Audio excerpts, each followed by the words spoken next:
اسی طرح مؤذن بہت لمبی لمبی اذانیں بھی دیتے ہیں، یہ بھی غلط ہے.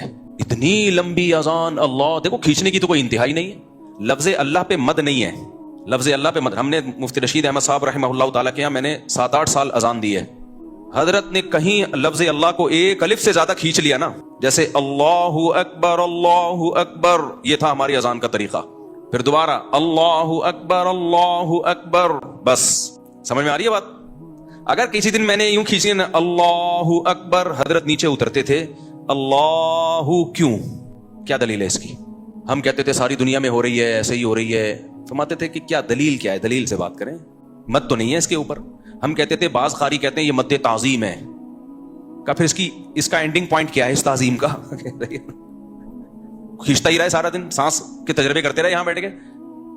تو حضرت اس مد تعظیم کے قائل نہیں تھے. فرماتے مد وہی ہے جو قرآن سے ثابت ہے نا، جو حروف مدہ کے بعد اگر حمزہ آ رہا ہے یا وقف آ رہا ہے تو وہاں مد کرنا جائز ہے، یہ تجوید کا قانون ہے. تو ذرا سی کھینچتے تھے نا، حضرت آ کے پوچھتے تھے کہ یہ کہاں سے نکلا. تمیز سے اذان دو بھائی، اللہ اکبر. اذان میں اقامت میں فرق ہے، اذان ٹھہر ٹھہر کے ہوگی، اقامت جلدی جلدی ہوگی، بس یہ فرق ہے.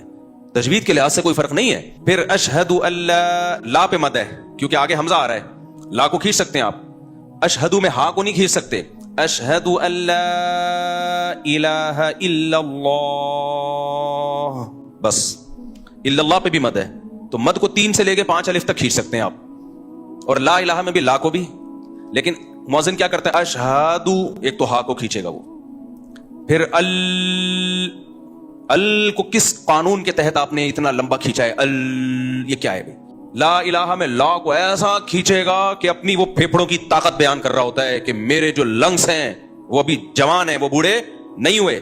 پھر الہ میں الہ پہ مد نہیں ہے، لیکن وہ الہ، اور لوگ بھی کہتے ہیں کیا سر لگائی ہے یار اس نے، الہ کھینچے جا رہا ہے. کوئی پوچھنے والا نہیں ہے کہ اس کا اذان کتنے ڈیوریشن کتنا ہونا چاہیے بھائی اس کا.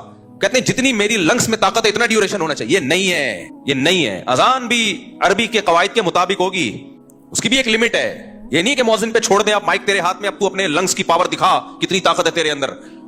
ایسے تو بھائی وہ پھر احترام تھوڑی ہوگا اذان کا. خواتین ہمارے سروں پہ دوپٹہ لے لیتی ہیں اذان کے وقت، اچھی بات ہے. میں نے جم میں لوگوں کو دیکھا ایکسرسائز چھوڑ دیتے ہیں یار اذان ہو رہی ہے، لیکن مؤذن ان کے اس ادب کا ناجائز فائدہ اٹھاتا ہے اور کھینچتا رہتا ہے، اتنا کھینچتا ہے. وہ لوگ کہتے ہیں یار تو ادھر ہی نکل گئے ہمارے، کیوں لوگوں کو آزمائش میں ڈال رہے ہو بھائی.